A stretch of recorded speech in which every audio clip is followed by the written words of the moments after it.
బంగాళాఖాతంలో ఏర్పడుతున్న మోంతా తుఫాన్ నేపథ్యంలో భారీ వర్షాలు కురిసే అవకాశం ఉన్నందున ఈ నెల 27న అన్ని ప్రభుత్వ ప్రైవేట్ ఎయిడెడ్ పాఠశాలలు, అంగన్వాడీ పాఠశాలలకు, అలాగే అన్ని ప్రభుత్వ ప్రైవేట్ జూనియర్ కళాశాలలకు కలెక్టర్ హిమాంశు శుక్లా సెలవు ప్రకటించారు. ఈ సందర్భంగా ఆదివారం ఓ ప్రకటనను విడుదల చేసి తెలిపారు. ఈ ఉత్తర్వులను అన్ని రకాల పాఠశాలలు, జూనియర్ కళాశాలలు యాజమాన్యాలు విధిగా అమలు చేయాలని కలెక్టర్ ఆదేశించారు.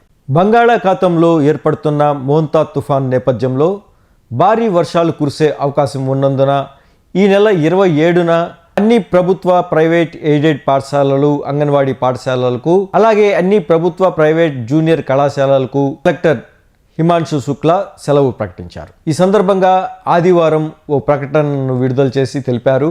ఈ ఉత్తర్వులను అన్ని రకాల పాఠశాలలు, జూనియర్ కళాశాలలు యాజమాన్యాలు విధిగా అమలు చేయాలని కలెక్టర్ ఆదేశించారు.